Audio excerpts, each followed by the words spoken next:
What is good, YouTube analysis breakdown? Ja Morant. He's one of the fastest, quickest, toughest players to guard. As you can see, he can get to the basket as fast as anybody wants to, but they can't do it like Ja Morant. They want to get to the basket. They want to finish. He's an acrobat in air. He can contort his body with the speed and the quickness and the agility and the fact that he can take the contact and absorb it just like you seen there and finish with a soft finesse touch. He also can use screens to get a first step on guys and then use his speed to just get right to the basket for uncontested layups that people can't even stay in front of him because he's a blur going to the basket. He don't even need sometimes a screen. He can just come right at you and just finish above you and on top of you, kind of like Derrick Rose back in the day. He also got the Euro step to where you can dodge defenders, and he's so quick after the Euro step because that first step and that second step that he can still be wide open after the layup is clear. He can also run right at you and use either hand to finish,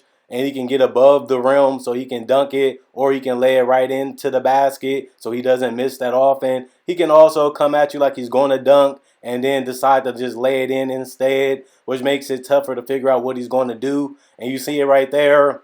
I know you want to block it, but let me dodge two defenders in midair and still finish. It's impossible to detect that. And then he can use his body to contort the ball and to finish the way he wants to finish off the backboard. And that's tough to do. Nobody can stay in the air as long as he can. And the fact that he can come at you and come to a stop and still finish with finesse, it shows you that he has control over his body and his speed and quickness. Even if it's in transition, he knows how to get the best out of his agility, and it just called maturation and understanding the game. He can also do backdoor cuts. If you don't pay attention, he can get to the basket quick, and he also can dunk there if he doesn't want to go for the layup. As you see, if you don't pay attention, he can fly in sky high and catch it and dunk with either hand or even two hands or either one hand and switch it up in midair, as you see right there, with either hand. And that's just tough to do. It takes a lot of practice to get that done. He's a great passer now. I feel like he had to solve that as he played in the NBA.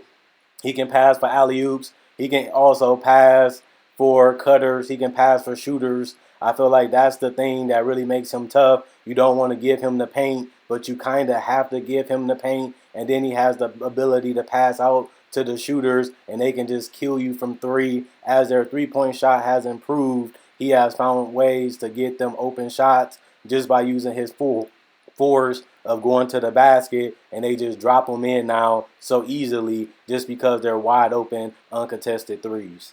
One of the things he improved on most is the floater game. Being able to stop and come to a complete stop and still be able to make shots is something that made him great this year and last year. It allowed him to stay uninjured and on the court, and it allowed him to be more of a threat. He can even finish floaters contested, even if somebody's right in front of him or they got arm's length in front of him like there. He can still make it, and he has soft touch, and it's just like a free throw for him almost now. Brandon Clark has perfected his shot. It allows him to stay healthy, and it allows him to stay on the court, and it allows him to still be a bucket even if he don't get all the way to the basket. His passing is something that has improved. I feel like this is one of the improvements he needed to make, being a facilitator, being a guy that can make guys better around him. The talent has gotten better around him, whether it's the shooting, whether it's the slashing. I feel like guys just finishing better, and that he's putting them in position to do that. That's part of being a point guard, understanding where guys are on the court